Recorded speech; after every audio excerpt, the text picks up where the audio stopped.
بسم اللہ الرحمن الرحیم ویورز، آپ دیکھ رہے ہیں نیوز ٹو یو، ہمارا یوٹیوب چینل۔ امید ہے آپ خیریت سے ہوں گے۔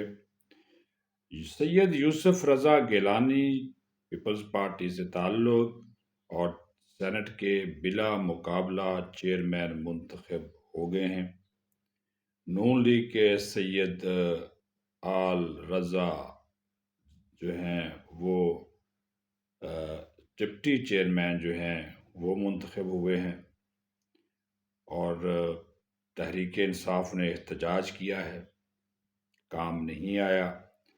سینٹ کی پروسیڈنگ رکوانے کی پوری کوشش کی، سٹے بھی نہیں ملا، پروسیڈنگ بھی نہیں ملی، اور پریزائڈنگ آفیسر نے جو ان کے اعتراضات تھے آج کی کارروائی پر، وہ جو ہے وہ مسترد کر دیے۔ تو جناب، یہ بھی مرحلہ مکمل ہوا۔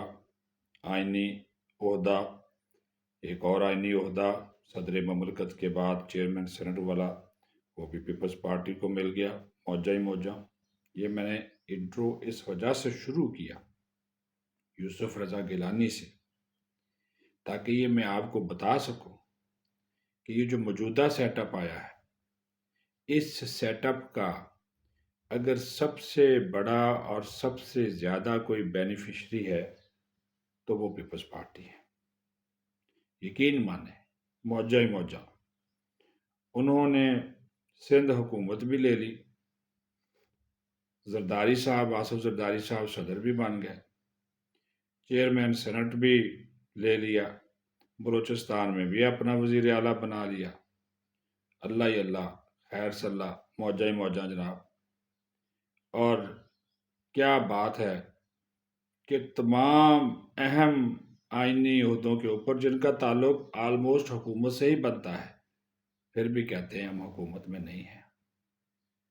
اسٹیبلشمنٹ کے ساتھ جو پیار محبت، جو تعلقات، وہ میں آپ کو بتاؤں کہ وہ نون لیگ سے بھی زیادہ قربت ہو گئی ہے جناب، آصف زرداری صاحب کی اسٹیبلشمنٹ کے ساتھ۔ اسی وجہ سے تو ان کو ان کے حصے سے بھی زیادہ دیا گیا ہے۔ یہ آپ اندازہ کر سکتے ہیں کہ جو ایک بڑا بینیفٹ ملا، جو بڑا فائدہ ملا، وہ انہی کو ملا،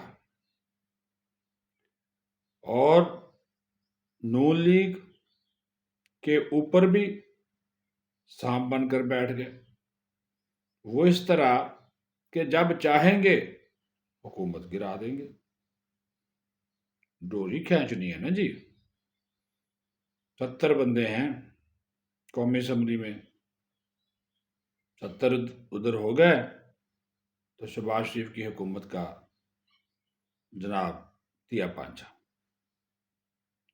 تو بینیفیشری سب سے بڑا پیپلز پارٹی، یوسف رضا گیلانی چیئرمین سینٹ، آصف زرداری صدر نہیں ہوں گے، بیرون ملک جائیں گے، قائم مقام صدر یوسف رضا گیلانی موجے ہیں، حکومت میں شامل نہیں ہیں، لیکن حکومت چلانے کے جو ادارے ہوتے ہیں اس میں اپنا حصہ پورا لے رہے ہیں۔ ابھی تو گورنر پنجاب کا عہدہ ملنا ہے، گورنر پنجاب لگنا ہے، ابھی تو خیبر پختونخوا کی گورنری ملنی ہے۔ تو جناب وہ کہتے ہیں نا جی، 5 انگلیاں گھی میں اور سر کڑھائی میں۔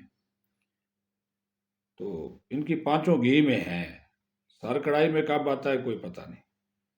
کیونکہ پاکستان میں اس وقت جو حالات ہیں اس میں آپ کو اسٹیبلشمنٹ، صدر اور وزیر اعظم، ان کی سپورٹ کے بغیر یہ تینوں ہی نہیں چل سکتے۔ یہ ٹرائکا مکمل ہو چکا ہے۔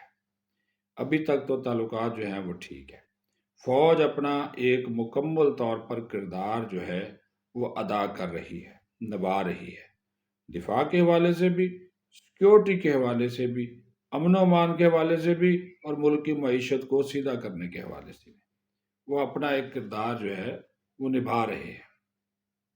اب یہاں پہ بات دوسری جو شروع ہوتی ہے کہ اسی فوج کے خلاف جو پروپیگنڈا کیا جا رہا ہے، جس کا ماسٹر مائنڈ اڈیالہ جیل میں قیدی نمبر 495 المعروف 804 ہے، اس کے اندرون ملک اور بیرون ملک اس حوالے سے تمام جو تانے بانے ہیں وہ مل چکے ہیں۔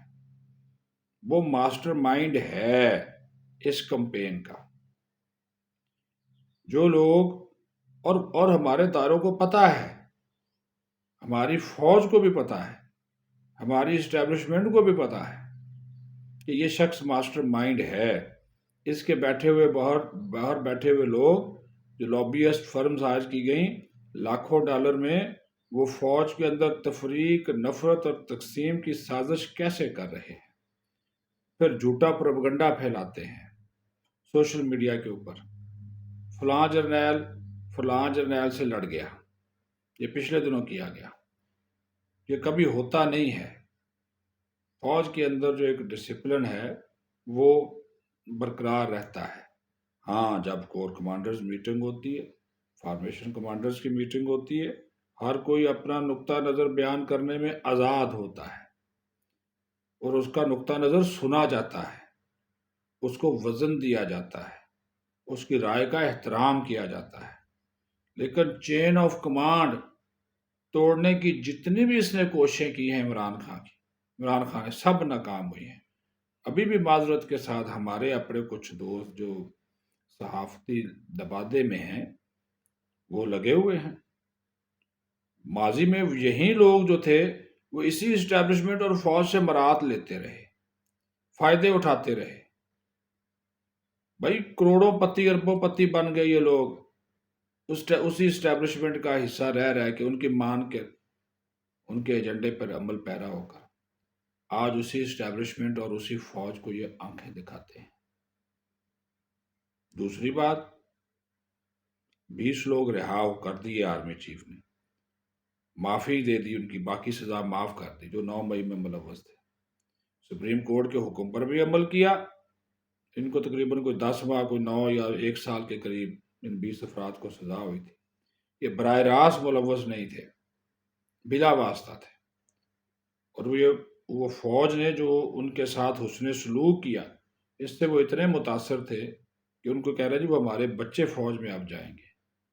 تو وہ پروپیگنڈا بھی یوتھیا بریگیڈ کا دم توڑ گیا، جو یہ کہہ رہے تھے کہ فوج کے پاس جو لوگ ہیں جو ملٹری عدالتوں میں ٹرائل ہو رہا ہے، فوج ان کے اوپر تشدد کر رہی ہے، ظلم کر رہی ہے، لیکن جو بھی باہر آیا کسی نے اپنی کپڑے اتار کر یہ نہیں کہا کہ میرے نیل پڑ گئے ہیں، مجھے ڈنڈے مارے گئے ہیں، میرے نازک اعضاء کو جو ہے وہ اذیت دی گئی ہے، میرے ساتھ زیادتی کی گئی ہے۔ اور جس طرح وہ شہباز گل ڈرامے باز باہر بیٹھا ہوا ہے اور فوج کے خلاف بڑوا لگا ہوا ہے مغالطات بکنے کے لیے، اور جو شخص غزہ پہ ایٹم بم بنانے کی بات کر رہا ہے اس کے ساتھ ملاقاتیں کر رہا ہے، تو یہ آپ اندازہ کر لیں۔